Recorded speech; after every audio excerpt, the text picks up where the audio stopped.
ప్రార్థనల కొరకు దేవుడు సిద్ధపరిచిన మాటల్ని ధ్యానం చేద్దాం.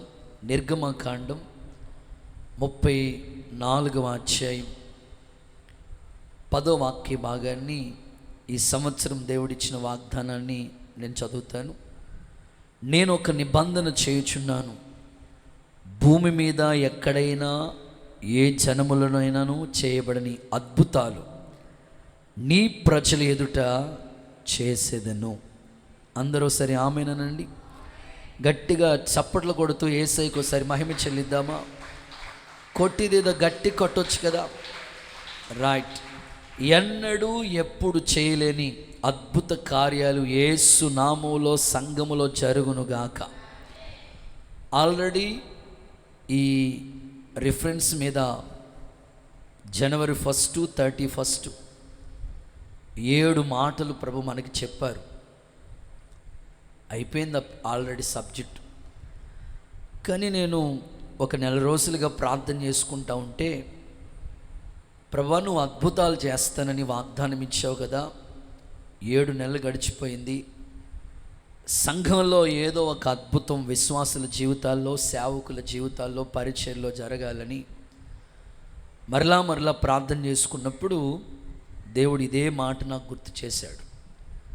ఈ 21 రోజులు కూడా ఈ ఒక్క మాట మీదే 21 సందేశాలు ప్రభు మనకి సిద్ధపరుస్తాడు.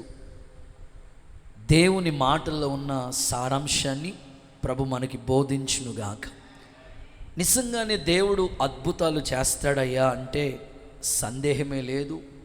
ఈ సంవత్సరం మీరు ఒక డైరీ పెట్టుకోండి, 21 రోజులకి టైటిల్ పెట్టుకోండి, అద్భుతాలు చేసే దేవుడు అని హెడ్డింగ్ పెట్టుకోండి. నిజంగానే మీ జీవితాల్లో అద్భుతాలు ఈ సంవత్సరం కన్నులారా చూసుదురుగాక.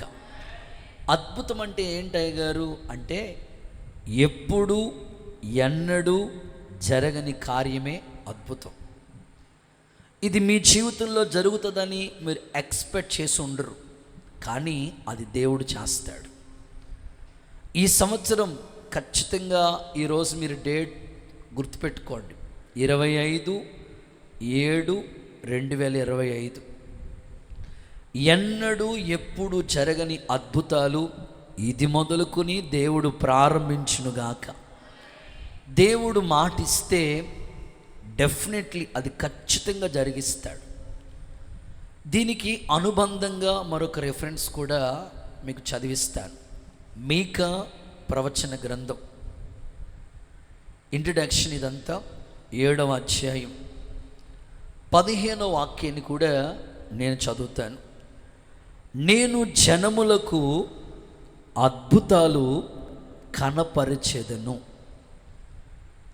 నేను జనములకు అద్భుతాలు కనపరుస్తాను. అంటే దేవుడు మీ కన్నులతో చూసేటట్లుగా యేసు నామములో ప్రారంభించునుగాక. మన కన్నులతోనే అవి చూస్తామట. ప్రభు అంటారు, నేను జనములకి అద్భుతాలు కనపరుస్తానని ప్రభు మాట్లాడుతున్నాడు. అంటే అవి మన కన్నులతోనే చూడగలిగేటట్లుగా ప్రభు చేస్తాడు. ఎప్పుడో ఎక్కడో జరిగింది అనే దానికంటే మన కన్నులతో మన జీవితంలో అవి అనుభవించేటట్లుగా యేసు నామములో ఈ ఉపవాస పండుగల్లో మీ అందరి కుటుంబాల్లో యేసయ్య జరిగించునుగాక, నిశ్చయముగా జరుగునుగాక. మోషే కాలాన్ని మనం చూస్తే అద్భుతాలు ప్రభు మోషే ద్వారా జరిగించాడు. బండలోంచి నీళ్ళు వచ్చాయి, విన్నాము, చదివాము. ఆకాశం నుండి దేవుడు మన్నాను కురిపించాడు. ఎర్ర సముద్రాన్ని దేవుడు 6 నెలలుగా వాళ్ళ జీవితంలో చేశాడు. అద్భుతంగా ఇశ్రాయేలు ప్రజల్ని సముద్రాన్ని దాటించాడు. మారా నీళ్లు మధురంగా మార్చాడు. ఇవన్నీ పాత నిబంధన గ్రంథంలో మోషే ద్వారా దేవుడు చేసిన అద్భుతాలు. ఇక న్యూ టెస్టిమెంట్లోకి వస్తే క్రొత్త నిబంధన గ్రంథంలో యేసుక్రీస్తు ప్రభు ద్వారా ఎన్నో అద్భుతాలు, లెక్కలేనన్ని అద్భుతాలు ప్రభు చేశాడు. నీటిని ద్రాక్షరసంగా చేయటం ఎంత అద్భుతమైన కార్యం అది. 5 రొట్టెలు 2 చేపలు 5,000 మందికి పంచటం ఎంత అద్భుతమైన కార్యం అది. చనిపోయి 3 రోజులు అవుతుంది. లాజరు కమ్అవుట్, బయటికి రా అని పిలిచిన వెంటనే చనిపోయిన ఆ లాజరు బ్రతికినట్లుగా ఈ అద్భుతమైన కార్యం ప్రభు చేసి ఉన్నాడు. ఇంకొక అద్భుతం ఏమిటంటే, యేసు ప్రభు మరణాన్ని జయించి తిరిగి లేవటమే ఇది మహా అద్భుతం. చప్పట్లు కొడుతూ ఒకసారి యేసయ్యకి మహిమ చెల్లిద్దామా? ఇలా చెప్పుకుంటూ వెళితే ఎన్నో అద్భుత కార్యాలు వాక్యంలో, బైబిల్ గ్రంథంలో చూస్తాం. అయితే ఈ ఉపవాస పండుగలకి, ఈ 21 రోజులు ప్రార్థన కొరకు దేవుడు భక్తుల జీవితాల్లో భక్తుల ద్వారా జరిగించిన కొన్ని అద్భుతాలను మీ ముందుంచాలని నేను ఆశపడుతున్నాను. అందులోకి ప్రత్యేకంగా ఏలియా ద్వారా దేవుడు 7 అద్భుతాలు చేశాడు. వాళ్ళ శిష్యుడు ఎలీషా ద్వారా 14 రకాల అద్భుతాలు చేశాడు. 7 + 14 = 21. ఎన్ని రోజులు ఉపవాస ప్రార్థనలు? 21 రోజులకి ఈ 21 రోజుల అద్భుతాలు ప్రభు మీ జీవితంలో జరిగించబోతూ ఉన్నాడు. చప్పట్లు కొడుతూ ఒకసారి యేసయ్యకి మహిమ చెల్లిద్దామా? ఈరోజు మీరు ఇప్పుడు సైడ్ ఎడిటింగ్ పెట్టుకోవాలి. ఏలియా ద్వారా దేవుడు చేసిన అద్భుతాలు అనండి. ఏలియా ద్వారా దేవుడు అద్భుతాలు చేశాడు. ఎన్ని? 7 అద్భుతాలు చేశాడు. ఈ వారమంతా ఏలియా ద్వారా చేసే అద్భుతాల గురించి మాట్లాడతాం. ఇక వచ్చే వారం, వచ్చే వారం ఎలీషా ద్వారా చేసే అద్భుతాలు. మీలో కొంతమంది తెలివైన వాళ్ళు ఉంటారు. అయ్యగారు 21 రోజు ప్రార్థనలు వాస్తవేనండి, లాస్ట్లో 3 రోజులు సంఘ క్షేమాభివృద్ధి కోటాలు. ఏ కోటాలు అవి? 3 రోజులు పాస్టర్ గారులు వస్తారు కదండి, మళ్ళా 3 రోజులు ఆపేస్తారా? లేదు, స్తోత్ర ప్రార్థనలో చెప్పేస్తాను. దేవుడికి స్తోత్రం చెప్పండి ఒకసారి. అసలు ఆగేదేం లేదు. కంటిన్యూగా ఈ 21 రోజులు 21 అద్భుతాల గురించి దేవుడు మీతో మాట్లాడతాడు. యేసు నామములో ప్రభు మీకు బోధించునుగాక. గట్టిగా చెప్దామా? సరే ఆమేనండి. మీరు వ్యాపారం చేస్తున్నారా? మీ వ్యాపార రంగంలో అద్భుతాలు దేవుడి సంవత్సరం చేయునుగాక. ఉద్యోగ ప్రయత్నం చేస్తున్నారా? ఆయన ప్రారంభించునుగాక. వివాహాల కొరకు ఎదురు చూస్తున్నారా? ఒక అద్భుతం మీరు కన్నులతో చూసెదురుగాక. సిద్ధపరిచిన, దాచి ఉంచిన మేలెంతో గొప్పదన్నాడు ప్రభు. సంతానలేమితో బాధపడుతున్నారా? యేసు నామములో సంతులేని వారిని ఇల్లాలుగా, కుమారుల సంతోషంగల తల్లిగా ప్రభు చేయునుగాక. ఫ్యామిలీ ప్రాబ్లంతో బాధపడుతున్నారా?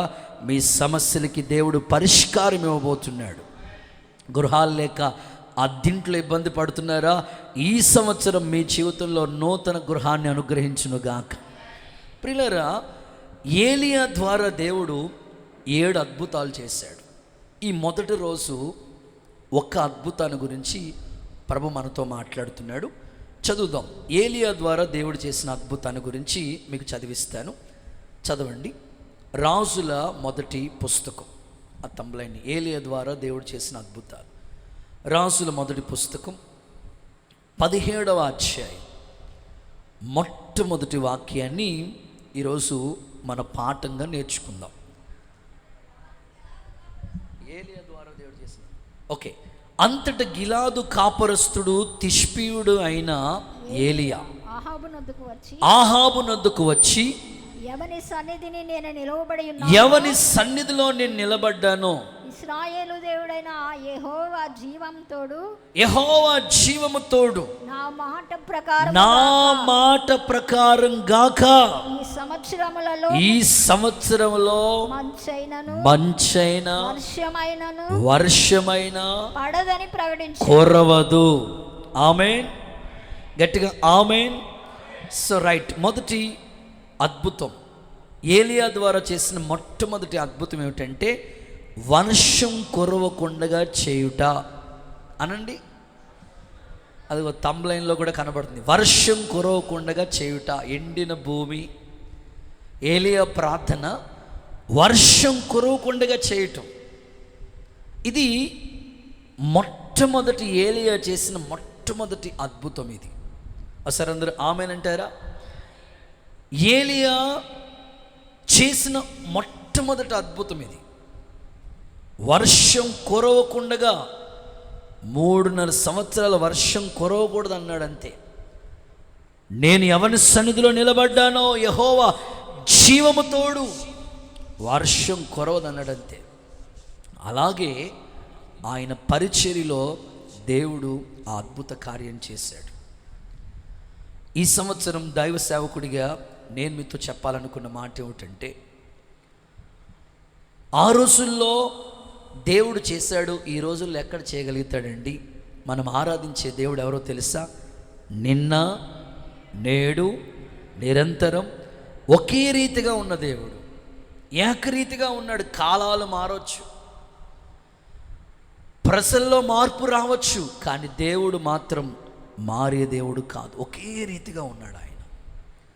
నా ప్రార్థన, ఏలియా ద్వారా దేవుడు చేసిన ఆ అద్భుత కార్యాలు మీ జీవితంలో కూడా ఆయన ప్రారంభించునుగాక.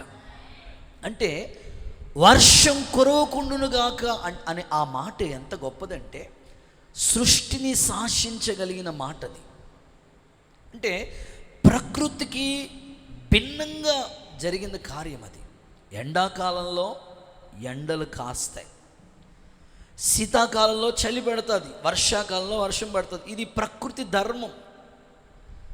కానీ ఏలియా చేసిన అద్భుతం ఏమిటంటే, వర్షం కురవకుండునుగా కంటే ప్రకృతికి భిన్నంగా ఆ అద్భుత కార్యం దేవుడు ఆయన ద్వారా జరిగించాడు.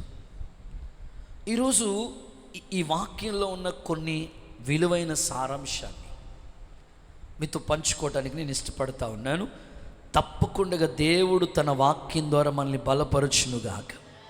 ప్రకృతి భిన్నంగా దేవుడు ఆ కార్యాన్ని చేయగలిగాడు. మీకు ఇంట్రడక్షన్లోకి వెళుతున్నాను, కొంచెం మనసు పెట్టి వాక్యం మీద దృష్టి పెట్టి వినండి. గిద్యోన్ అనండి. గిద్యోన్ మీకు వాక్యం చదువుతున్నప్పుడు బాగా తెలుసు. పరాక్రమం కలిగిన బలాఢ్యుడే గానుగు చాటుకి వెళ్ళిపోయి గోధుమలు దొల్లగొట్టుకుంటా ఉన్నాడు. సరైన ఆయన పిలుపు కన్ఫర్మ్ చేసుకోవటానికి దేవుడు నిజంగా నన్ను పిలిచాడా లేదా ఒక సూచన అడుగుతాడు. నిజంగా నన్ను పిలిచాడా దేవుడు అనడానికి ఒక సూచన, ఒక ఆనవాలు నాకు కనబడాలి అని. ఆ సూచన ఎలా ఉందంటే, కళ్ళం మీద మాత్రమే మంచు కురవాలి, గొర్రె బొచ్చు మీద ఎక్కడ మంచు కురవకూడదు.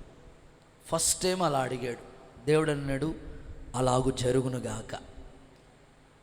సెకండ్ టైం, అయ్యా గొర్రె బొచ్చు మీద మాత్రమే మంచు కురవాలా, కళ్ళం మీద ఎక్కడ మంచు కురవకూడదు. అలాగే జరిగింది. చూడండి, దేవుడు చేసే కార్యాలు ఎంత గొప్పగుంటాయో అసలు వాక్యం చదువుతుంటేగానే ఆలోచింపచేసే కార్యాలు. ఒక దైవజనుడిగా నా ప్రార్థన, నువ్వు ఏదైతే ఆశిస్తున్నావో, దేవుణ్ణి ఏదైతే అడుగుతున్నావో, నీ కోరిక నా ప్రభు సిద్ధింప చేయునుగాక. నీ ఆలోచన యావత్తు దేవుడు సఫలపరచునుగాక. దేవుడు చేయటానికి శక్తి సామర్థ్యత కలిగిన వాడే. ఆయనకంటూ అసాధ్యమైనది ఏదీ లేదండి, ఏదీ లేదు. ఖచ్చితంగా చేస్తాడు. నేను బైబిల్ చదువుతూ ఉన్నప్పుడు అసలు ఏలియా అనే మాటకి సరైన అర్థం ఏమిటి అని బైబిల్ నిఘంటు చదువుతూ ఉంటే, ఏలియా అనే మాటకి ఏమని అర్థం ఉందో తెలుసా? యెహోవా నా దేవుడు అనండి ఒకసారి. మీరు ఆ మాట నోట్ చేయొచ్చు కదా. ఏలియా అనే మాటకి అర్థం యెహోవా నా దేవుడు. ఈరోజు నేను మిమ్మల్ని అడుగుతున్నాను, మీ దేవుడు ఎవరు? యెహోవా నా దేవుడు. ఆ పేరుకే అర్థం అది. ఆయన పేరుకి సరైన నిర్వచనం ఏంటంటే యెహోవాయే నా దేవుడు. ఈరోజు మీ దేవుడు ఎవరు అని ప్రశ్నిస్తే ప్రజలు ఇచ్చే సమాధానం ఏంటో తెలుసా? మా దేవుడు అయ్యగారు, బైబిల్లోంచి అని మీకు చెప్తాను. పౌలు అంటారు, వారి కడుపే, మాట్లాడరా మీరు, మాట్లాడరా మీరు? పౌలు అంటాడు వారి కడుపే వారి దేవుడంట. అదేంటి మరంతే.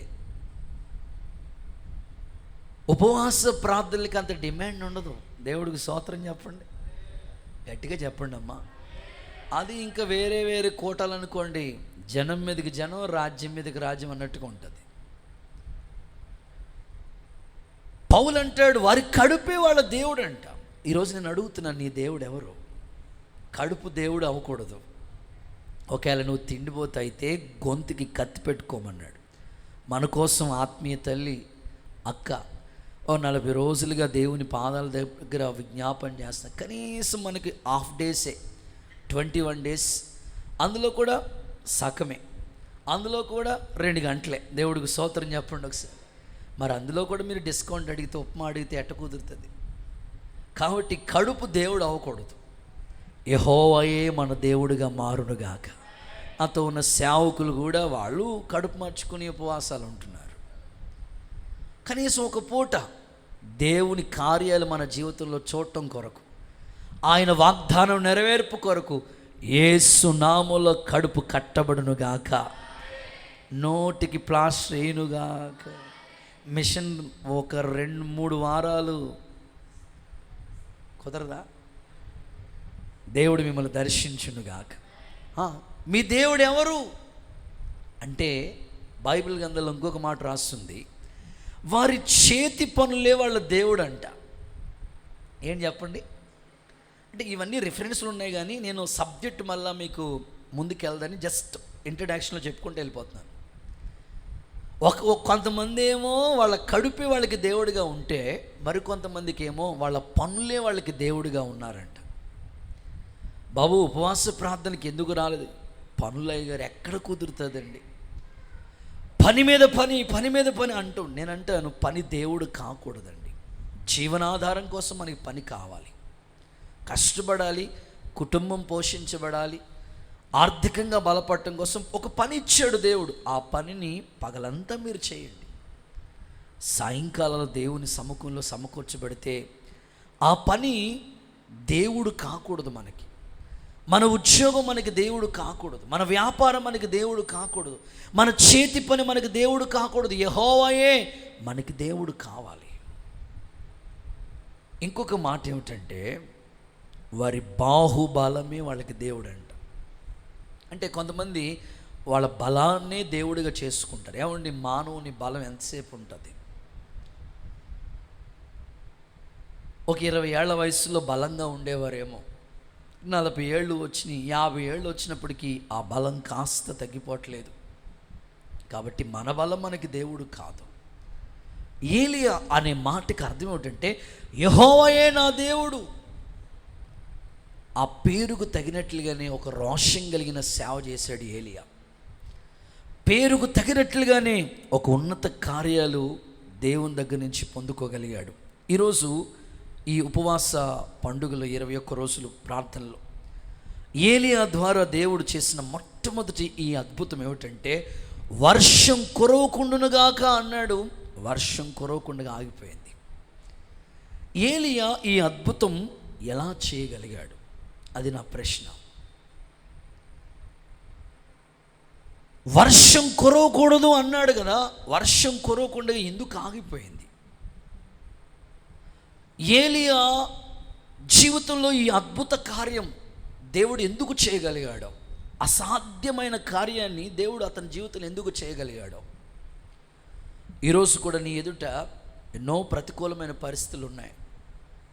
ఈ సంవత్సరమైనా జరుగుతుందో లేదో, ఈ సంవత్సరమైనా సరే నేను ఈ సమస్యల నుంచి విముక్తి పొందుతానో లేదని ఒకవేళ నీ హృదయంలో బాధపడుతూ కలవరపడుతున్నవేమో, ఈ సంవత్సరమైనా దేవుడు నాకు ఒక అవకాశం ఇస్తాడో లేదని ఒకవేళ కృంగిపోయిన పరిస్థితిలో నీవు ఉన్నావేమో, దేవుడు నీకు ఒక అవకాశం ఇస్తున్నాడు.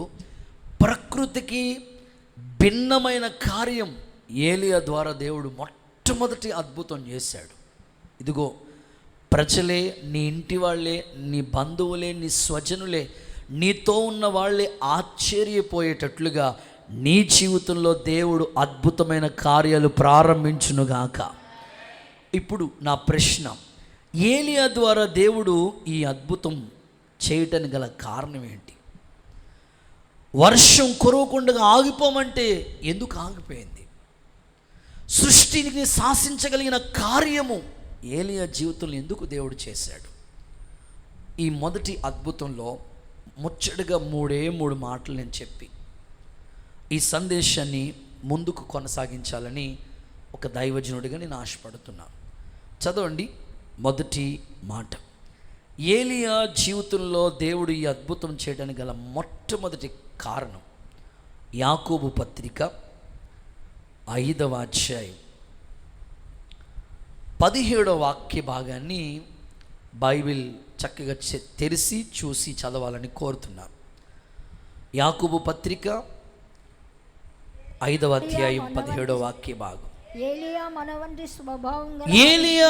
వంటి స్వభావం కలిగిన మనుష్యుడే వర్షింపకుండునట్లు, అయితే వర్షం కురవకుండా ఉండేటట్లుగా అతడు ఆసక్తితో ప్రార్థన చేయగా 3.5 సంవత్సరాలు వర్షం కురవలేదు. చాలు. మొదటి మాట ఆసక్తితో ప్రార్థించిన ఏలియా అనండి. కొంచెం గట్టిగా చెప్పండి. ఆసక్తితో ప్రార్థించిన ఏలియా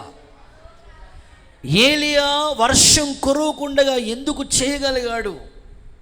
ఆయన జీవితంలో మొట్టమొదటి అద్భుతం దేవుడు ఆయన ద్వారా జరిగించడానికి గల కారణం ఏంటయ్యా అంటే, అతని ప్రార్థన ఎలా ఉందంటే ఆసక్తితో ప్రార్థన చేశాడు. అందుకే 3.5 సంవత్సరాలు వర్షం కురవలేదు.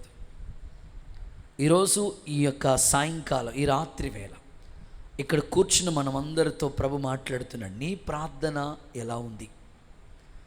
నువ్వు చేస్తున్న ప్రార్థన ఏ విధంగా ఉంది అని ఒక్కసారి ప్రభు నీతో మాట్లాడుతున్నాడు. ఈ మొదటి కూడికలోనే నువ్వెంతో ఆసక్తిగా వచ్చావు కదా. వచ్చిన నీవు ఎంత ఆసక్తిగా ప్రార్థన చేయగలుగుతున్నావు? ఒకేలా ప్రార్థన, కొంతమంది ప్రార్థన ఎలా ఉంటుందంటే వెంటనే 2 నిమిషాల్లో 2 మినిట్స్లో అయిపోవాలి. అలా కాదు, కానీ ఆసక్తితో చేసే ప్రార్థనకి దేవుడు సమాధానం ఖచ్చితంగా ఇస్తాడు. ఇవి ఉపవాస ప్రార్థన పండుగలు కదా. కనీసం కొద్దిసేపు అయినా ప్రార్థనలో కూర్చోవటానికి ఒక 2.5 గంటల సమయం మనం నియమించాం కనుక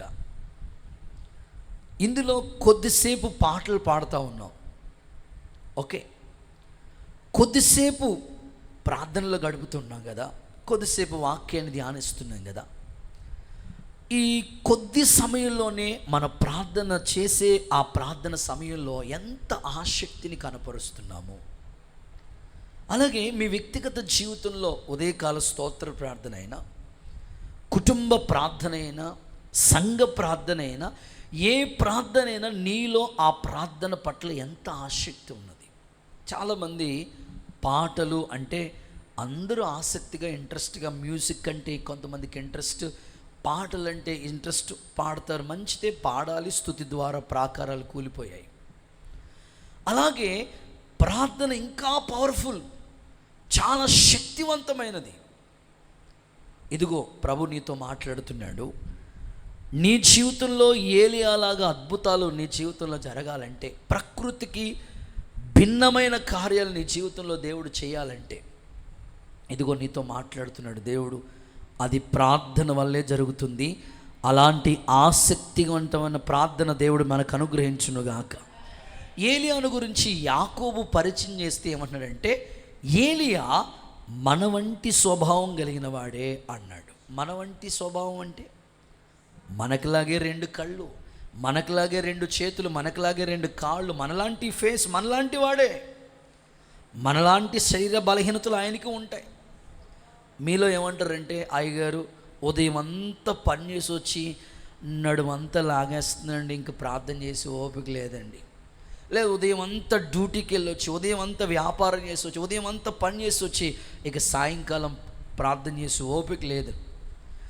ఏలియా మన వంటి స్వభావం కలిగిన వాడే, కానీ అతడు చేసే ప్రార్థనలో ఆసక్తి కనబడుతుంది.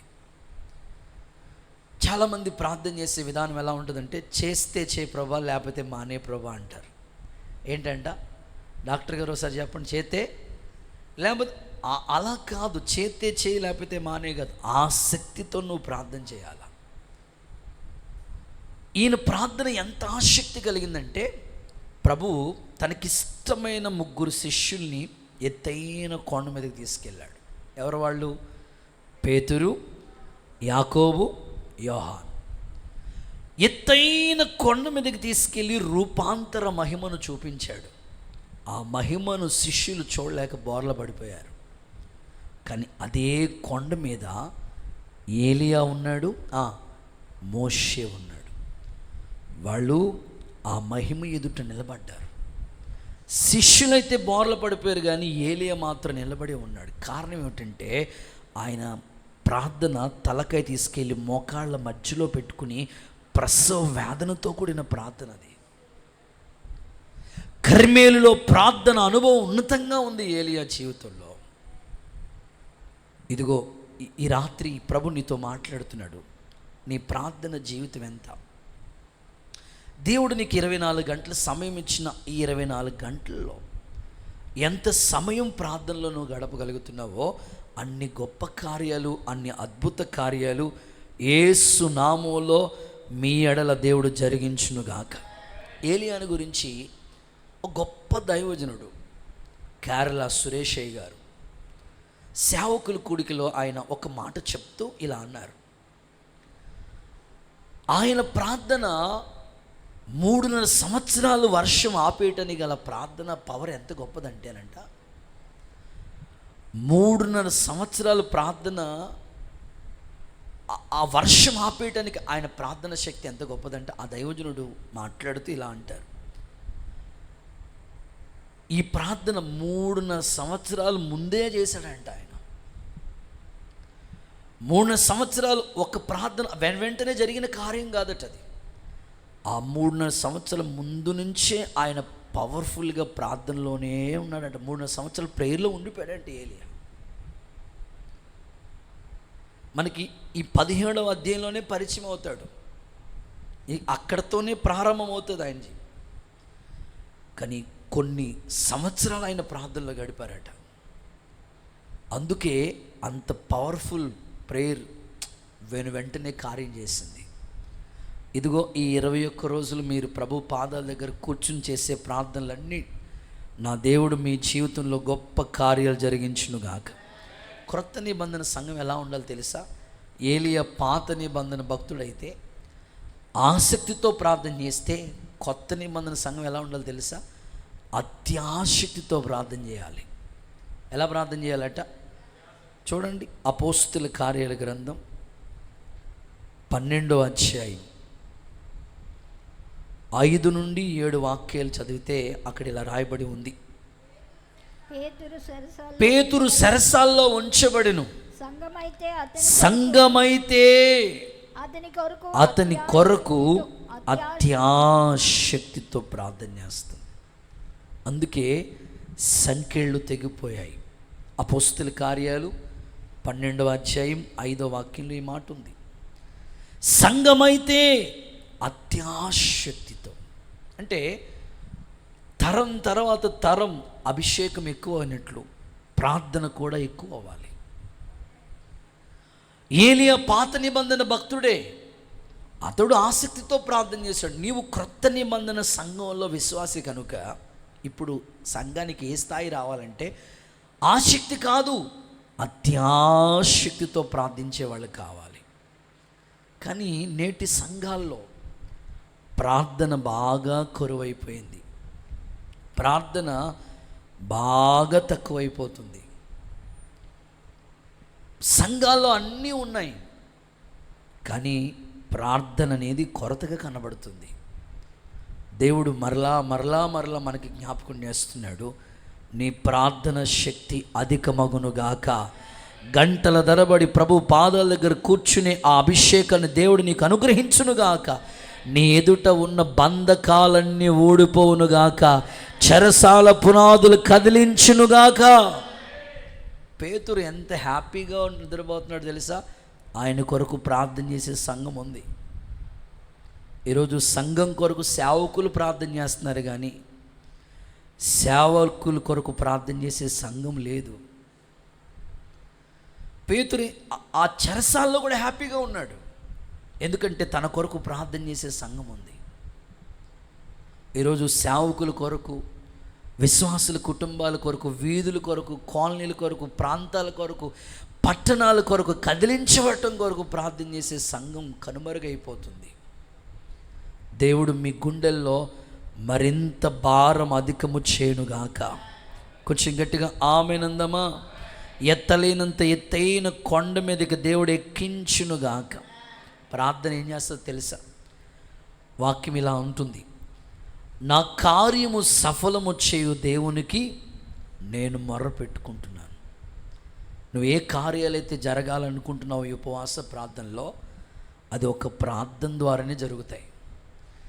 ఏలీయా ప్రార్థన ప్రకృతికి భిన్నమైన కార్యాలు జరిగించింది. 2011 సంవత్సరం మే నెల 26, 27, 25, 26, 27 3 రోజులు సభలు ఏర్పాటు చేసాం. 2011 ఫస్ట్ రోజు సభకి స్టేజ్ కట్టాం, మైకులన్నీ రెడీ చేసాం, లైటింగ్ కట్టాం. అంతా రెడీ చేసి పరంజ్యోతి స్కూల్ దగ్గర మేము అద్దెకు ఉండేవాళ్ళం. ఎయిర్టెల్ ఇక్కడ టవర్ ఒకటి ఉంటుంది నాయుడు గారి షాప్ దగ్గర, ఆ గ్రౌండ్లో ఫస్ట్ మీటింగ్ మాట. అన్నీ రెడీ చేసుకున్నాం. నేను ఇంకా ఫ్రెష్ అయ్యి మరలా 5 o'clock అలా వచ్చేద్దామని వెళ్ళాను, వచ్చేసాను. స్టేజ్ దగ్గర పనులు జరుగుతూ ఉన్నాయి. అంతే, సడన్గా వాతావరణం అంతా మారిపోయింది. మొదటి రోజు సభ, స్టేజీ వెనకాల ఫ్లెక్స్ కట్టారు, ఇంకా చిన్న చిన్న పనులు ఉంటున్నాయి. కుర్చీలు వేసేవారు కుర్చీలు వేస్తున్నారు. అంతే, వాతావరణం సడన్గా మారిపోయింది. ఓ మాటలో చెప్పాలంటే కొండపోత వర్షం. ఏం చేయాలా? నేను, నాతో పాటు కొంతమంది పరిచారకులు ఆ స్టేజ్ మీదే మోకాళ్ళు వేసాం. ప్రభా, మమ్మల్ని సిగ్గుపరిచే దేవుడు కాదు, ఇది నీ పని, మర్చిపోటుకు అన్యాయస్తున్న దేవుడు కాదు. అలాగ మోకరించి అక్కడే ప్రార్థన చేసాం. దేవుడు కొద్ది సమయానికే ఆకాశానికి ఆజ్ఞాపించి ఆ రాత్రి సభ ఎంతో ఘనంగా ప్రభు జరిగించాడు. దేవునికి మహిమ కలుగునుగాక. 2021 సంవత్సరం నవంబర్ నెలలో ముంగండ మందిరం పనులు ప్రారంభించాం. పునాది ప్రారంభ రోజే గోతులు తవ్వుతున్నారు, స్టార్ట్ అయింది వర్షం. ఇక పని జరగడానికి అవకాశం లేదు. నేను, కొంతమంది పరిచారకులు అక్కడే గ్రౌండ్లోనే మోకాళ్ళు వేసి ప్రార్థన. ఆ నెలంతా వర్షం పడుతూనే ఉంది, నెలంతా పని జరుగుతూనే వచ్చింది. ఎక్కడ ఆటంకం లేకుండా కొద్దిసేపు వచ్చింది, వెంటనే దేవుడు ఆపేసేవాడు. అలా ఇక 2024 డిసెంబర్ 17, అంత ఈజీగా మర్చిపోతారా మీరు? హలో, 2024 డిసెంబర్ ఎప్పుడది? లాస్ట్ ఇయర్ ఈ పక్క గ్రౌండ్లోనే క్రిస్మస్ పండుగ. వంటల దగ్గర అన్నీ రెడీ చేసుకున్నారు. 1000 మందికి భోజనాలు రెడీ అయిపోయి ఉన్నాయి. సౌండ్, లైటింగ్ అంతా రెడీ అయిపోయింది. ఇక ప్రారంభ ప్రార్థనతో స్టార్ట్ చేద్దాం అన్నప్పటికీ వాతావరణం మారిపోయింది. పాక దగ్గర ప్రార్థన చేసేవాళ్ళు పాకలో ప్రార్థన, వంటల దగ్గర వంట వాళ్ళు ప్రార్థన, మందిరంలో ప్రార్థన, సౌండ్ సిస్టమ్ దగ్గర ఎక్కడ ఉంటే అక్కడ అందరూ మోకాళ్ళేసి ప్రార్థన చేశారు. అప్పుడు ఇచ్చాడు వాగ్దానం, నేను అద్భుతాలు చేస్తాను. ఆమేనండి. అలాగే ఆపాడు. 1000 మంది వచ్చారు, భోజనాలు చేశారు. దేవుడికి మహిమ కలుగునుగాక. చప్పట్లు కొడుతూ సరే ఏసైకి మహిమ చెల్లిద్దామా? ఇవన్నీ దేవుడు చేసినవి మరలా ఒకసారి నేను గుర్తు చేసుకుంటూ వచ్చాను. ఆయన చేసిన కార్యాలు మార్పు చెందవు కదా. ప్రార్థన ద్వారా ఖచ్చితంగా ఏలియా వర్షాన్ని ఆపగలిగాడు. ప్రకృతికి భిన్నమైన కార్యం జరిగింది. ఈ సంవత్సరం ప్రారంభంలో దేవుడితో మాట్లాడుతున్నాడు. ఈ ఉపవాస కూడికల మొదటి రోజు ఇది నీ జీవితంలో నీ శరీరంలో ఒకేలా డాక్టర్ చెప్పొచ్చు, ఇది వైద్యానికి భిన్నంగా ఉందండి, డాక్టర్లకు కూడా ఇది అర్థం కావట్లేదు, ఒకేలా డాక్టర్ అనొచ్చు.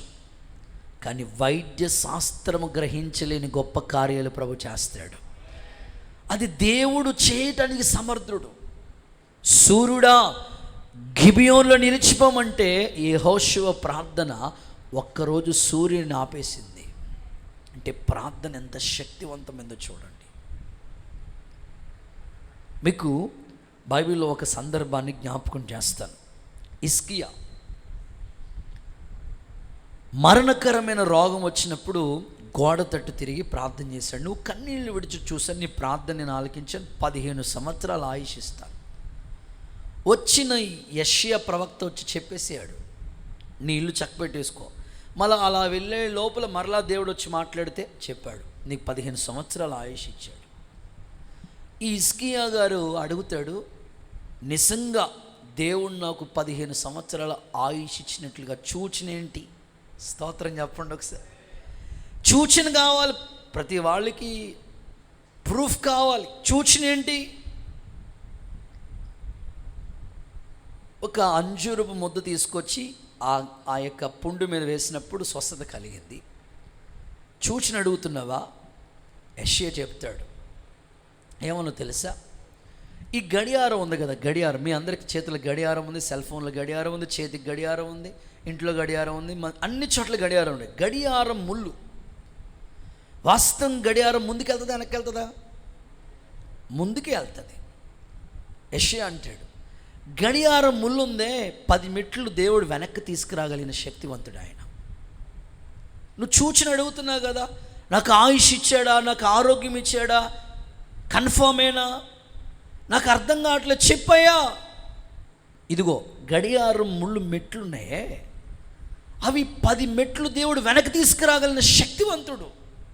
నువ్వు సూచన అడుగుతున్నావు కదా అంటే, అవునా?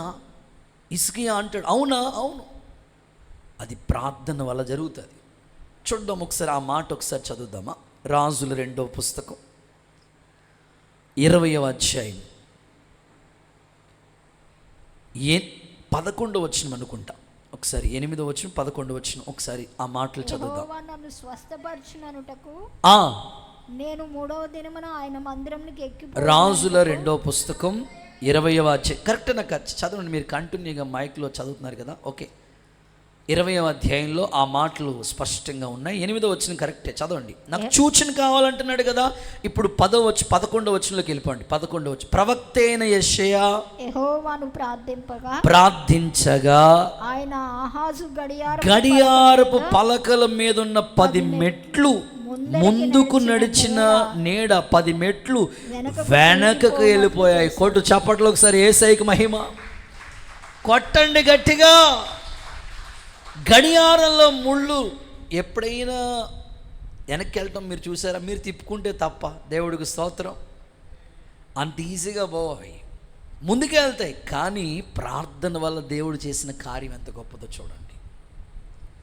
ఈ రాత్రి ఒక సేవకుడిగా నేను చెప్పగలిగిన మాట, తప్పకుండా ప్రార్థన ద్వారా దేవుడు అద్భుతమైన కార్యాలు నీ జీవితంలో నా తండ్రి ప్రారంభించునుగాక, తప్పకుండా ప్రభు జరిగించునుగాక. ఆ కీర్తన మనం పాడుతూ ఉంటాం కదా, ప్రార్థన వలనే. ఒక పల్లవి చరణం జస్ట్ అలాగ మీకు బూస్ట్ తాగినట్టు అనిపిస్తుంది. రెడీనా?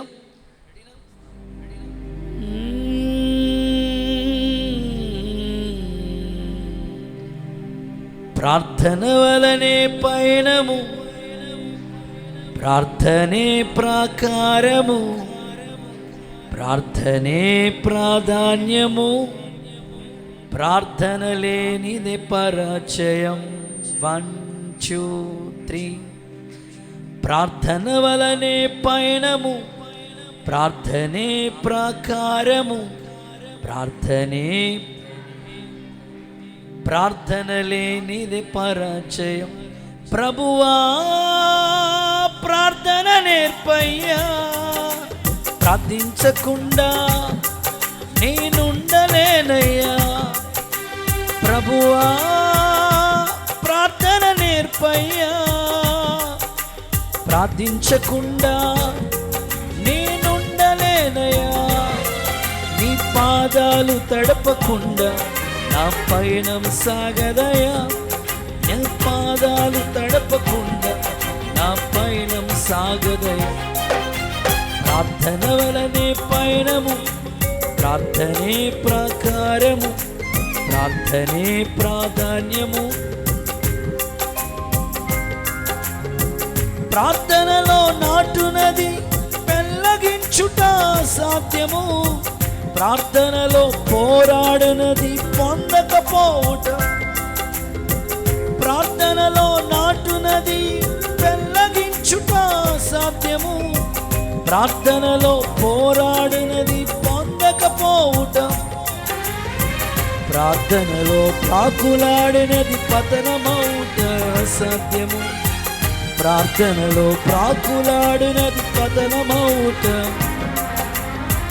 ప్రార్థనలో పదునైనది పని చేయకపోవుట, ప్రార్థనలో పదునైనది పని చేయకపోవుట. ప్రభువా ప్రార్థన నేర్పయ్యా, ప్రార్థించకుండా నేనుండలేనయ్యా. ప్రభువా ప్రార్థన నేర్పయ్యా, ప్రార్థించకుండా నేనుండలేనయ్యా. నీ పాదాలు తడపకుండా నా పయనం సాగదయా. నీ పాదాలు తడపకుండా నా పయనం సాగదయా. ప్రార్థన వలనే పయనము, ప్రార్థనే ప్రాకారము, ప్రార్థనే ప్రాధాన్యము. ప్రార్థన లేనిదే, ప్రార్థన వలనే పయనము, ప్రార్థనే ప్రాధాన్యము, ప్రార్థనే ప్రాధాన్యం. ప్రార్థన లేనిదే పరాజయం. ప్రభువా ప్రార్థన నేర్పయ్యా, ప్రార్థించకుండా నేనుండలేనయ్యా. ప్రభువా ప్రార్థన నేర్పయ్యా, ప్రార్థించకుండా నేనుండలేనయ్యా. నీ పాదాలు తడపకుండా నా పయనం సాగదయా. నీ పాదాలు తడపకుండా నా పయనం సాగదయా. ప్రార్థన వలనే పయనము, ప్రార్థనే ప్రాకారం, ప్రార్థనే ప్రాధాన్యము. ప్రార్థన లేనిదే పరాజయం. ప్రార్థన లేకపోతే ఏంటి? పరాజయం. ప్రార్థన వల్ల ఏదైనా జరిగిపోతుంది. చరిత్రలో జరిగిన ఒక చక్కని సందర్భం మీకు చెప్తాను. భక్తి సింగ్ అయ్య గారని గొప్ప దైవజనుడు, ప్రపంచంలోనే అద్భుతమైన సంఘాలు కట్టారు. ఒక 2000 సంఘాలు కట్టారు ఆయన, భక్తి సింగ్ అయ్య గారు. ఒకరోజు ఆయన ప్రయాణం కొరకు ఎయిర్పోర్ట్కి వెళ్ళారు. మీటింగ్స్ నిమిత్తమే ఫ్లైట్ ఎక్కాలి. కానీ ఆయన వెళ్ళటం కొంచెం ఆలస్యం అవటం వల్ల ఫ్లైట్ వెళ్ళిపోయింది. అక్కడే ఆ ఎయిర్పోర్ట్లోనే ప్రార్థన చేసుకుంటా ఉన్నారంట. ప్రభువా, వెళ్ళిన ఫ్లైటు తిరిగి మరలా యూటర్న్ తీసుకుని మరలా రావాలి. అదేమన్నా ఆర్టీసీ బస్సా? స్తోత్రం చెప్పండి ఒకసారి. ముందుకెళ్ళిపోయిన బస్సు అయితే వెనక్కి వస్తుంది. బండి అనుకోండి ముందుకెళ్ళిపోయింది, మోషే గారు వెనక్కి తీసుకురావచ్చు. డాక్టర్ గారు స్కూటీ అనుకోండి ఎక్కడైనా ఆపేయచ్చు. ఆ ఫ్లైటు, వెళ్ళిపోయిన ఫ్లైటు ఏమని ప్రార్థన చేస్తున్నాడు? ప్రభు, ఆ వెళ్ళిపోయిన ఫ్లైటు తిరిగి మరలా వెనక్కి రావాలి. యూటర్న్ తీసుకున్నాడు, మరలా రావాలి, తిరిగి రావాలి వెనక్కి. ఏం చేస్తావో తెలియదు. అదేమన్నా ఆటో, రిక్షా కాదు కదా. ఫ్లైట్ వెళ్ళిపోతే మరలా రాదు వెనక్కి. కానీ ఆ ఎయిర్పోర్ట్లోనే ప్రార్థన చేసుకుంటా ఉన్నాడు. ఆశ్చర్యం. ఒక 5 నిమిషాలు తిరగకుండగా వెళ్ళిపోయిన ఆ ఫ్లైటు తిరిగి మరలా వెనక్కి వచ్చిందంట. ఎలా వచ్చింది? విమానాన్ని వెనక్కి తిప్పిన దైవజనుడి యొక్క ప్రార్థన ఎలా వెనక్కి వచ్చింది బ్రదర్ అంటే, ఆ యొక్క విమానంలో ఇంగ్లాండ్ దేశానికి వెళ్తున్న ఒక రాజుగారి యొక్క యువరాణి ప్రయాణమే వెళ్తూ ఉందంట. ఆ ఫ్లైట్లో ఆల్రెడీ ఆమె ఇండియాకు వచ్చింది, ఒక హోటల్లో ఉంది. వెళ్ళిపోతూ ఉంటుంటే ఆమె హోటల్లో ఒక విలువైన బంగారు వస్తువుని ఒకటి మర్చిపోయింది. అర్జెంటుగా మీరు ఫ్లైట్ వెనక్కి తిప్పాలి, యూటర్న్ తీసుకోవాలి అని అంటే, అంత ఈజీగా దీన్ని ఆపరయ్యా, వెనక్కి రాదు అని. నీకెంత కావాలంటే అంత ఇస్తాను, నేను ఇంగ్లాండ్ దేశానికి సంబంధించిన యువరాణిని, ఎంత కావాలంటే అంత ఇస్తాను. వెంటనే ఆ రాణిగారి కోసం ఆ ఫ్లైట్ తిరిగి మళ్ళీ వెనక్కి వచ్చింది. ఆ దైవజనుడు ప్రార్థన చూడండి ఎలాంటి అద్భుతమైన కార్యం తీసుకొచ్చిందో. వెంటనే ఆ దైవజనుడు ఆ ఫ్లైట్ ఎక్కుతాడు, వెళ్ళి మీటింగ్స్లో దేవుని యొక్క వాక్యాన్ని అందిస్తాడు. చప్పట్లు కొడుతూ సరే ఏసైకి మహిమ చెల్లిద్దాం. చూడండి ప్రార్థన ద్వారా ఎన్ని కార్యాలు జరుగుతున్నాయో. ఒక సేవకుడిగా నా ఆశ, నీ ఇంటిలో ఇది కష్టం, ఇది జరగదు అని కొంచెం భిన్నంగా, వైద్య శాస్త్రానికి భిన్నంగా, ప్రకృతికి భిన్నంగా, కుటుంబానికి కొంతమంది అంటారు కదా, వీడండి గాల్లో దీపం పెట్టి దేవుడా దేవుడు అంటే అట్లాగ నిన్ను వ్యతిరేకించి మాట్లాడుతున్నా సరే, దేవుని సన్నిధిలో నువ్వు పాదాలు పట్టుకోగలిగితే ఈ సంవత్సరం నీకున్న స్థితిగతులు, ప్రతికూల పరిస్థితులు యేసు నామములో దేవుడు కనుమరుగు చేయునుగాక, అద్భుతములు జరుగునుగాక. రైట్, ఇక రెండో మాటలోకి వస్తున్న సెకండ్ వన్. ఏలియా వర్షం కురవకుండగా ఎలాగ ప్రకృతికి భిన్నంగా ఈ యొక్క కార్యాన్ని చేయగలడు, ఈ అద్భుతం చేయగలిగాడు. ఈ అద్భుతం అతను పొందుకోవడానికి కారణం ఏంటంటే, ఒకటి ఆసక్తితో ప్రార్థన చేసిన ఏలియా. నెంబర్ 2, రాజుల మొదటి పుస్తకం 17వ అధ్యాయం మొట్టమొదటి వాక్యం, ఎవని సన్నిధిలో నేను నిలబడి ఉన్నానో యెహోవా జీవము తోడు. రెండోది, దేవుని సన్నిధిలో నిలిచి ఉన్న ఏలియా. అనండి ఒకసారి మీ నోటితో, మీ పక్కలతో చెప్పండి ఈ మాట, దేవుని సన్నిధిలో నిలిచి ఉన్న ఏలియా అనండి. ఏదేదో అంటున్నారు మీరు, గట్టిగా మాట్లాడండి. దేవుని సన్నిధిలో నిలిచి ఉన్న ఏలియా. ఆమేన్. ఓకే, ఏలియా జీవితంలో దేవుడు ఈ అద్భుతమైన కార్యం చేయటానికి, ప్రకృతికి భిన్నమైన కార్యం ఎలా జరిగిందంటే, ఆయన ఉన్న ప్లేస్ ఎక్కడో తెలుసా? నేను ఎవరిని సన్నిధిలో నిలబడ్డానో యెహోవా జీవము తోడు అంటే ల్యాండ్ మార్క్ చెప్తున్నాడు, ఆయన ఉన్న లొకేషన్ చెప్తున్నాడు. నేను ఎక్కడున్నా తెలుసా? దేవుని సన్నిధిలో. దేవుని సన్నిధిలో ఉన్న వాళ్ళ పరిస్థితులు మారిపోతాయండి. అహరోను కర్ర రాత్రి యెహోవా సన్నిధిలో ఉంటే ఉదయకాలానికి చిగురించేసింది. దేవుని పాదాల దగ్గర ఆయన సన్నిధిలో కూర్చున్న వాళ్ళ పరిస్థితులన్నీ మారిపోతాయి అంతే. ఆమేన్ చెప్పండి. వాళ్ళ జీవితంలో చిగురించి పుష్పించే స్థితిని దేవుడిస్తాడు. దేవుని సన్నిధిలో నువ్వు కూర్చోవాలే కానీ నీ స్థితి అంతా మారిపోతుంది అంతే. ఒక మాటలో చెప్పనా, అప్పటి వరకు ఏలియాకి అడ్రస్ లేదు. దేవుని సన్నిధిలో కూర్చున్న ఏలియా రాజుగారి సమూహంలో కూర్చున్నాడు. ఆమేన్ చెప్పండి.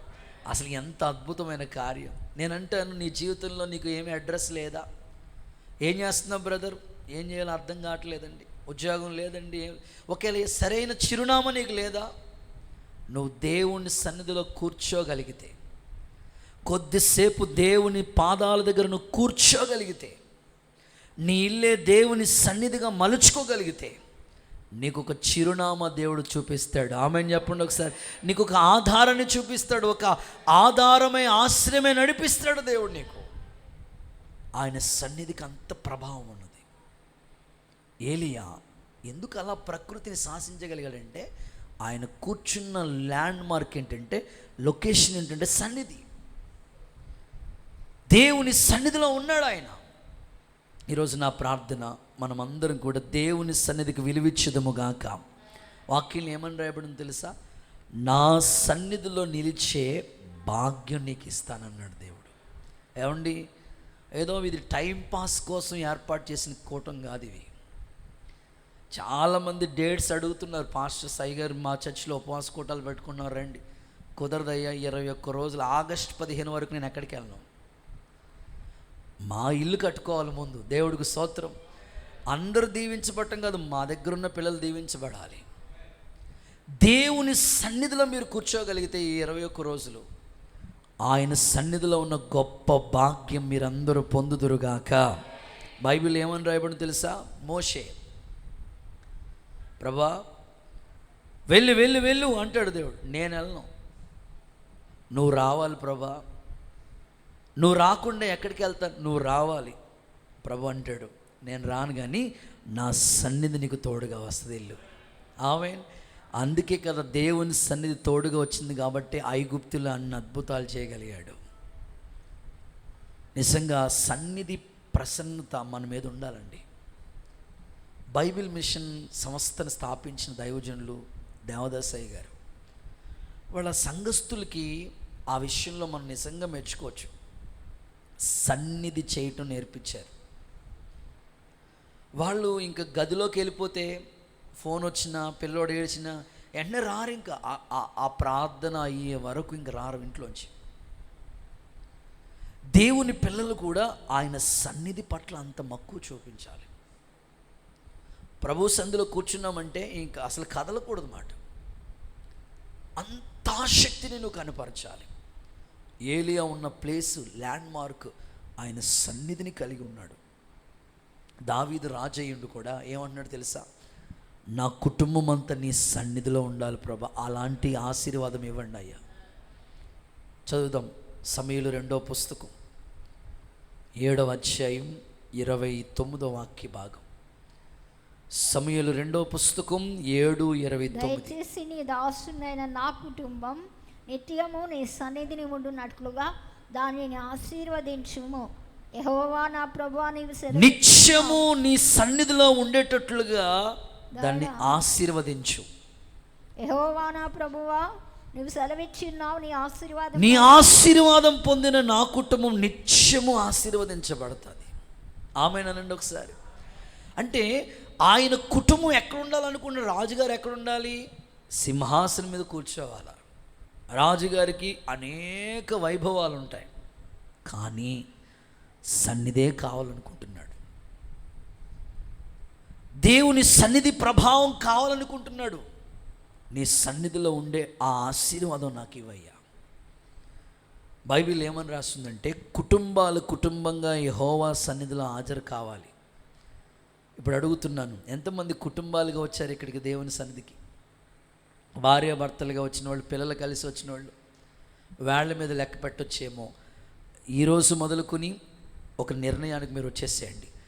కుటుంబంగా దేవుని సన్నిధిలో మీరు కనబడుదురుగాక. ఆయన సన్నిధి కాంతి మీ మీద దేవుడు ప్రకాశింప చేయునుగాక. ఆత్మలో మీరు వర్ధిల్లుదురుగాక. దేవుడు ఖచ్చితంగా మీ జీవితంలో ఈ అద్భుత కార్యాన్ని ప్రభు ఖచ్చితంగా చేస్తాడు. సమర్థుడే.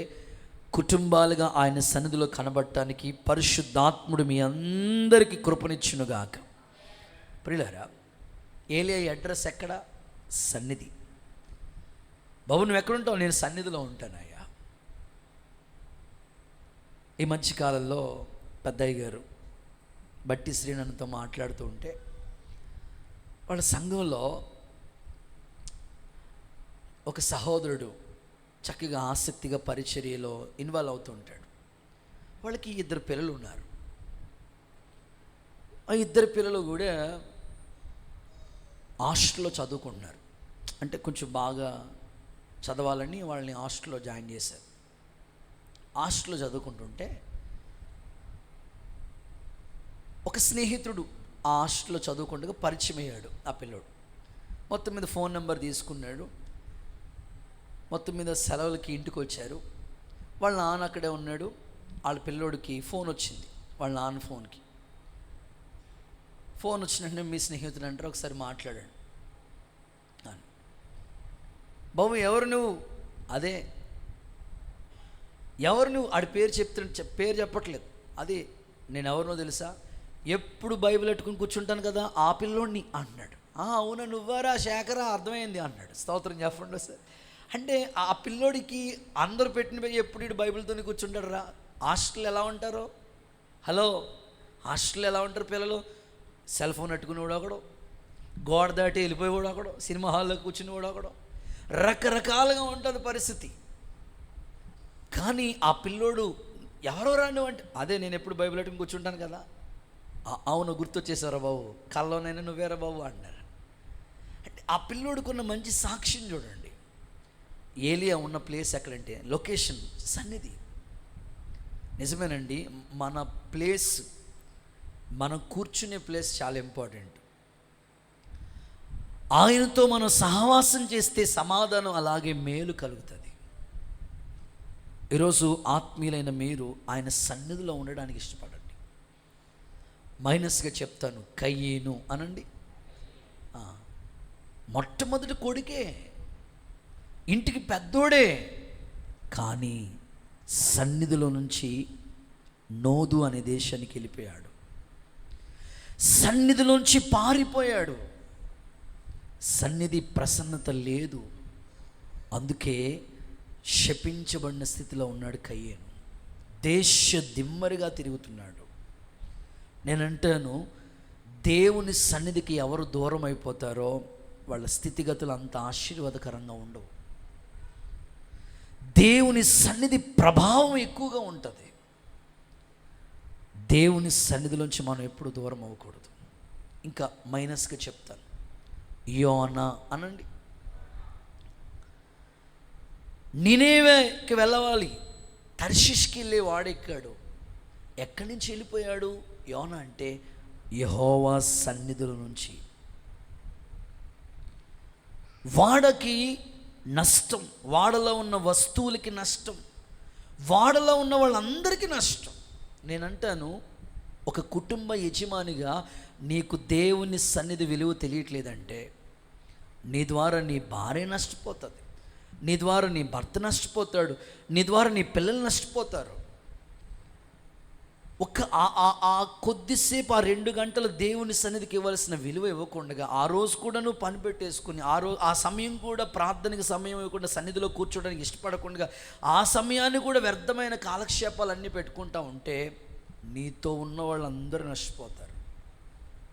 యోనా ఒక్కడికి నష్టం రాలేదు.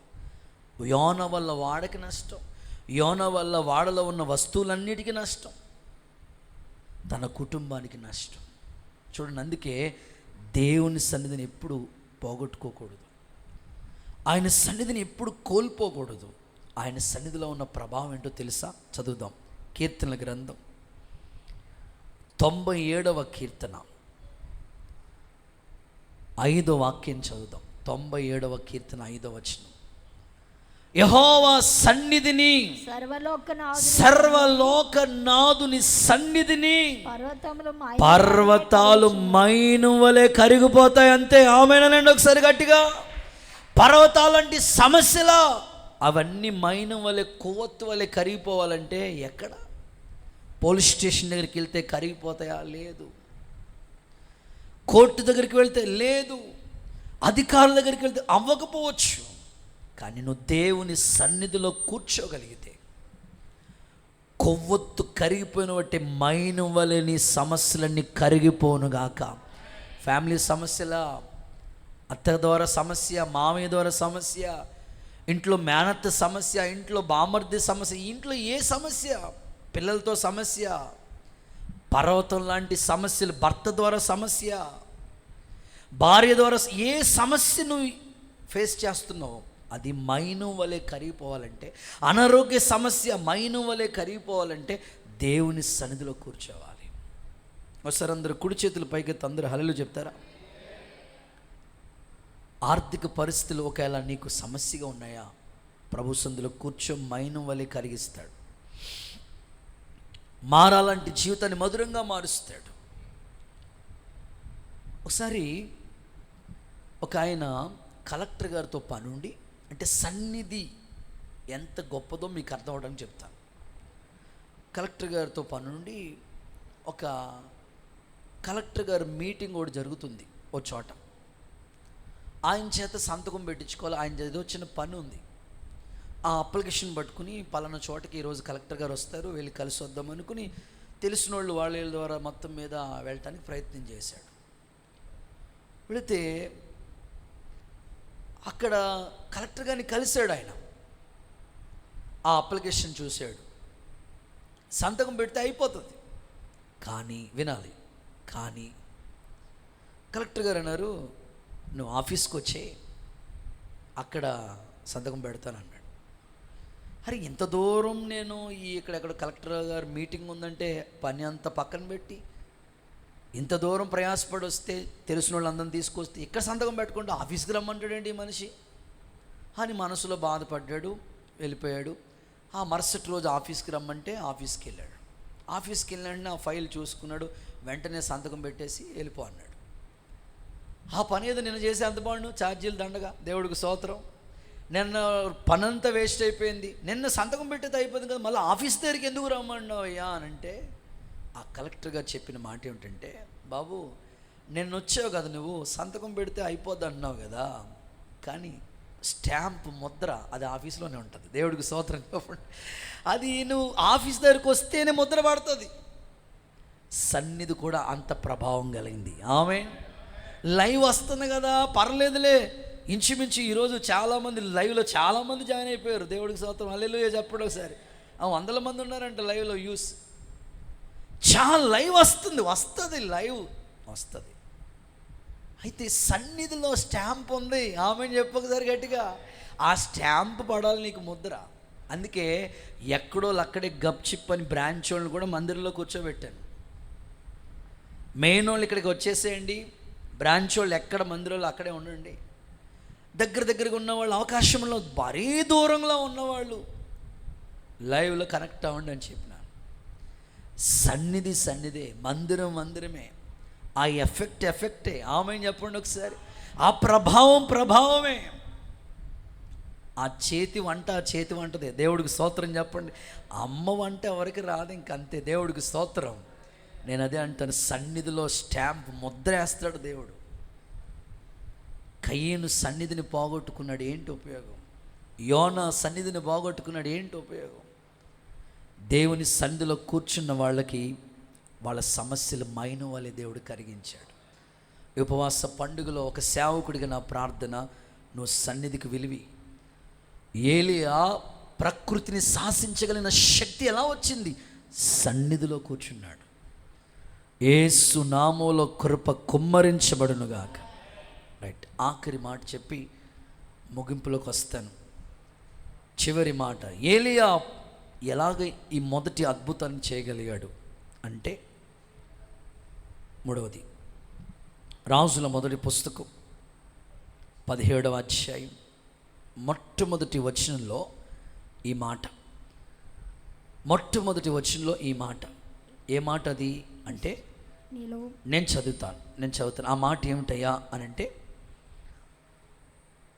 యెహోవా జీవము తోడు నా మాట ప్రకారం గాక.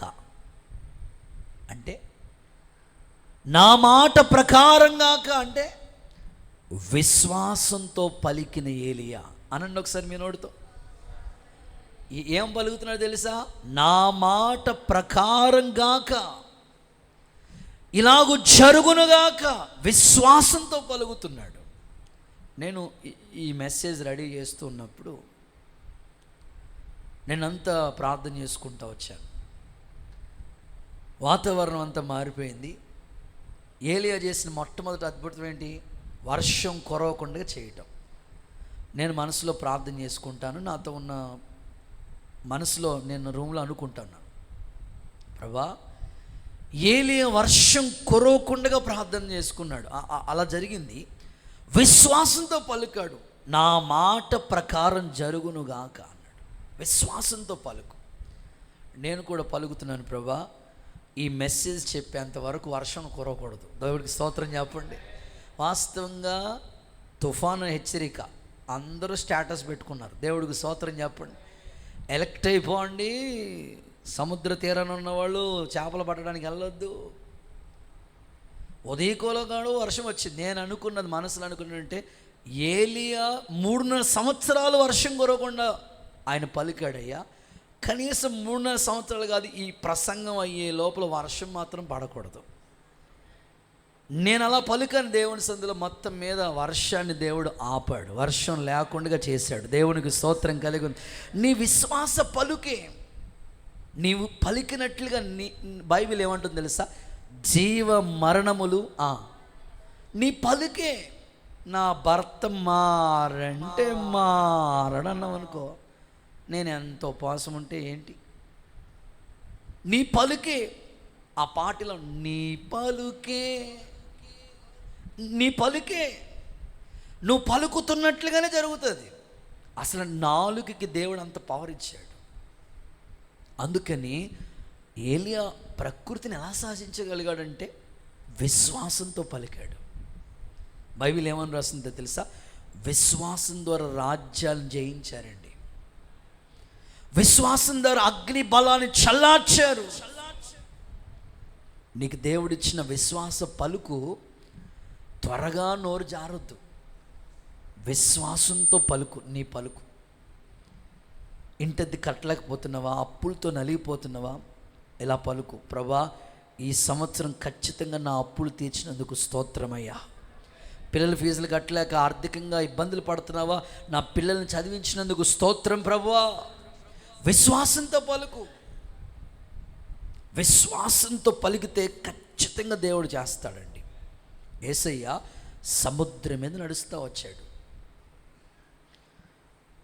పేతురు కూడా నడవాలని అడిగాడు, నడుస్తూనే వచ్చాడు. విశ్వాసంతో నడిచినంతసేపు బాగున్నాడు. గాలిని చూసినప్పుడు మునిగిపోయాడు. దేవుడు ఏమన్నాడు తెలుసా? అల్ప విశ్వాసి, ఎందుకు సందేహపడుతున్నావు అంటే, మనం పలికే పలుకు విశ్వాసంతో. ఈ సంవత్సరం మందిరం కట్టిస్తాడు నా సేవలో, ఆత్మలు రక్షించబడతాయి, అనేకులకి బాప్తిస్మం ఇస్తాను, అనేకులు కొత్తగా సేవకు వస్తారు, సంఘాలు విస్తరిస్తాయి, పరిచర్య అభివృద్ధి చెందుతుంది. ఇలాగా ఈ ఉపవాస పండుగల ద్వారా కొన్ని ఆత్మలు దేవుడు నాకు అనుగ్రహిస్తాడు. విశ్వాసంతో పలుకు. సేవకులారా, మీరు విశ్వాసంతో పలకండి. విశ్వాసులారా, మీ కుటుంబ క్షేమం కొరకు విశ్వాసంతో పలకండి. నా సమస్యలకి పరిష్కారం దొరుకుతుంది, నా భర్త మారుతాడు, నా కుటుంబం కట్టబడుతుంది, నా పిల్లలు నా మాట వింటారు. ఈ సంవత్సరం మా కుటుంబాల్లో వివాహాలు జరుగుతాయి, ఈ సంవత్సరం మా కుటుంబాల్లో అద్భుతాలు జరుగుతాయి. విశ్వాసంతో పలకండి. నీ విశ్వాసం పలుకే దేవుడు అద్భుతాలు చేయడానికి మొదలు పెడతాడు. అసలే ఆ విశ్వాసం అనే పలుకే లేకపోతే అద్భుతం ఎలా జరుగుతుంది? పరిశుద్ధాత్ముడు సేవకునిగా విశ్వాసంతో నేను మాట్లాడుతున్నాను. విశ్వాసంతో మనం అందరం పలుకుతాము గాక. చూడండి, హెబ్రీ పత్రిక 11వ అధ్యాయం 33. హెబ్రీ 11:33 విశ్వాసాన్ని గురించి మాట్లాడుతూ ఇలా అన్నాడు, వారు విశ్వాసము ద్వారా రాజ్యములు జయించారు, నీతి కార్యాలు జరిగించారు, వాగ్దానాలు పొందారు, సింహాల నోళ్ళని మోయించారు. నీకు విరోధంగా రూపించబడిన ఆయుధం వర్ధిల్లకుండా ఉండును గాక. ఆమేనండి. విశ్వాసం ద్వారా నీతి కార్యాలు జరిగించారంట. నీతి కార్యం ఇదిగో ఏలియా చేశాడు. విశ్వాసం ద్వారా నీ పలుకే.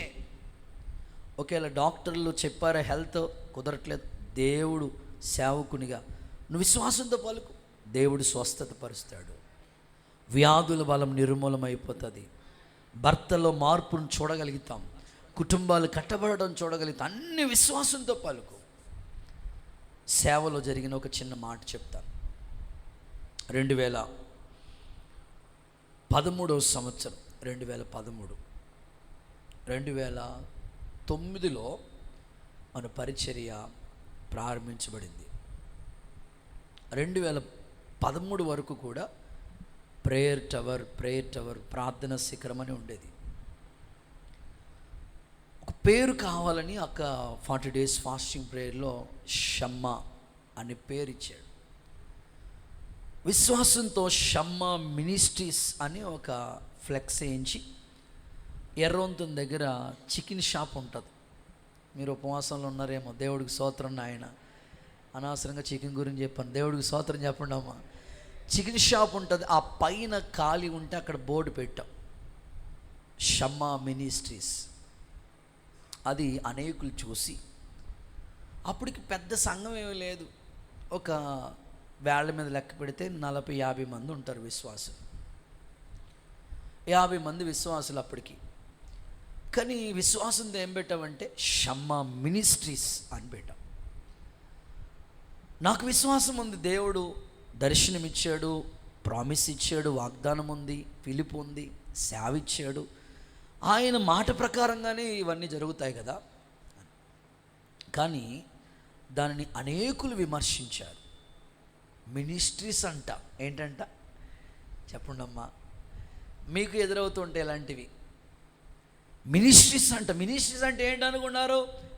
పెద్ద స్థలం ఉండాలి, పెద్ద మందిరం ఉండాలి, కారు ఉండాలి, సేవకులు ఉండాలి, అన్నీ ఉండాలి. ఏమీ లేకుండా మినిస్ట్రీస్ ఏంటి అని తెలియని వాళ్ళు, తెలిసిన వాళ్ళు, విమర్శించేవాళ్ళు విమర్శిస్తూనే ఉంటారు మనల్ని ఎప్పుడు కూడా. కానీ నాకు ఆ దర్శనం ఉంది, మినిస్ట్రీస్ అంటే ఇది ఒక మహిమ కలిగిన సంస్థగా దేవుడు చేస్తాడు. కానీ ఆ 50 మందితోనే దేవుడు అలా ఉంచలేదు కదా. ఇప్పుడు 50 మంది 500 మంది అయ్యారు మొత్తం అన్ని సంఘాలకి లెక్కేసుకుంటే. దేవుడికి స్తోత్రం. 9 సంఘాలు ఇచ్చాడు. ఆ 9 సంఘాలకి వెళ్ళే అవకాశం ఉండట్లేదు. చాలామంది అడుగుతారు, అయ్యగారు ఎప్పుడు వస్తారని. వెళ్ళే అవకాశం లేదు నాకు. ఆదివారం అయితే కుదరట్లేదు. చేస్తాడు, ఎంతైనా చేస్తాడు. నీ విశ్వాస పలుకు. మినిస్ట్రీస్ అంటే మినిస్ట్రీస్గానే దేవుడు చేస్తాడు. నాకు 4 చాలు ప్రభు అంటే 4తోనే ఉంచుతాడు. నువ్వు పలుకు. ఒకవేళ గర్భఫలం గురించి ఎదురు చూస్తున్నారా, పలకండి విశ్వాసంతో. ఓ కూటంలో దైవ సేవకులు చెప్పారంట, మీరు విశ్వాసంతో పలకండి. అబ్బాయి కావాలంటే అబ్బాయి పుడతాడు, మాట్లాడట్లేదు. మీరు పలకండి. ఇంకొక సేవకులైతే ఇంకెంత అంటే, ఇదిగో నీకు అబ్బాయి పుడుతున్నాడు అనుకుని ఒక డ్రెస్ కొనిచ్చేసాడంట. దేవుడికి స్తోత్రం చెప్పండి. అంతే, వాళ్ళు పలుకారు, అబ్బాయి పుట్టేశాడు. రేపు ఆదివారం బర్త్డే, దేవుడికి స్తోత్రం చెప్పండి. పలుకు. నువ్వు పలికే నీ పలుకుని బట్టే దేవుడు చేస్తాడు. దేవుడు చేస్తాడండి. ఆయన మర్చిపోయేటకు అన్యాయస్తుడైన దేవుడు కాదు. ఏ అవసరంతో వచ్చావో, నీ సమస్య ఏంటో, నీ పిల్లల సమస్యలు ఏంటో, నీ కుటుంబ సమస్యలు ఏంటో విశ్వాసంతోనే పలకండి. ఆ విశ్వాసపు మాటలు మీ జీవితంలో యోబు భార్యలాగా ఎప్పుడు మాట్లాడకూడదు. మీరు దేవుడి వల్ల ఏంటి ఇలా జరిగింది అసలు మీరు అలా పలకూడదు. దేవుడి అనుమతి లేకుండా ఏ శ్రమ నీకు అనుమతించడు. ఆ శ్రమలో కూడా నువ్వు పలకాల్సింది ఏంటంటే, ప్రభువా శ్రమ నొందుట నాకు మేలు. ఆమెనండి, శ్రమలో ఉన్నవాళ్ళు ఏమని పలకాలంటే, శ్రమ నొందుట నాకు మేలు. మీరు విశ్వాసంతో పలకండి. ఎందుకు ప్రభువా నన్ను ఇన్ని శ్రమలు గుండా తీసుకెళ్తున్నాడు? ఆ శ్రమల తర్వాత ఒక కిరీటం ఇస్తాడు దేవుడు. ఆ శ్రమల తర్వాత ఒక మహిమ ఉంటుంది. అంతే, నువ్వు విశ్వాసంతోనే పలకాలి. కాబట్టి చాలా సింపుల్గా ఈ మొదటి రోజు కనుక జస్ట్ ఫస్ట్ రోజు కదా, చిన్న బ్రేక్ఫాస్ట్ లాంటిది, చిన్న వర్తమానమే చెప్పాను. ఫస్ట్ అద్భుతం, ఏలియా వర్షం కురవకుండా ఉండునుగాక అన్నాడు. 3 సంవత్సరాల వర్షం కురవలేదు. ఈ అద్భుతం ప్రకృతికి భిన్నమైన అద్భుతం. ఎలా చేయగలిగాడు ఏలి అంటే 3 కారణాలు చెప్పాను. చెప్పండి. నెంబర్ 1, ఆసక్తితో ప్రార్థించిన ఏలియా. నెంబర్ 2, దేవుని సన్నిధిలో నిలిచి ఉన్న ఏలియా. నెంబర్ 3, విశ్వాసంతో పలికిన ఏలియా. కాబట్టి ఈ 3 మాటలు మీ జీవితంలో దేవుడు నీరు కట్టి ఫలింపచేసి, ఏలియా జీవితంలో ప్రకృతికి భిన్నమైన కార్యం చేసి, ఆయన అడ్రస్సే మారి, అప్పటి వరకు అడ్రస్ లేదు ఏలియాకంటూ, కానీ రాజు సముఖంలో నిలబడి శాసించగలిగినట్లుగా అద్భుతమైన కార్యాలను చేయగలిగాడు. ఇదిగో నీ జీవితానికి విలువిచ్చి వెలిగించి అనేకులకి సాక్షిగా దేవుడు చేయబోతున్నాడు. ఆయన మాత్రమే చేయగలడు అనేటట్లుగా ఏలియా ద్వారా చేసినట్లుగా ఈ క్రొత్త నిబంధన సంఘానికి సూచనగా ఉన్న విశ్వాసులుగైన మన జీవితాల్లో కూడా ఇలాంటి ప్రకృతికి భిన్నమైన కార్యాలు చేస్తాడు. నీ జీవితంలో చవి చూస్తావు, అద్భుతాలు చూడగలుగుతావు. ఈ కార్యాలు యేసు నామములో నీ ఎడల ప్రభు జరిగించునుగాక. ఈ మొదటి అద్భుతం మీ జీవితంలో ప్రభు చేయునుగాక. అందరిలాగే లేచి నిలబడండి. ఒక చిన్న ప్రార్థన చేసుకుందాం.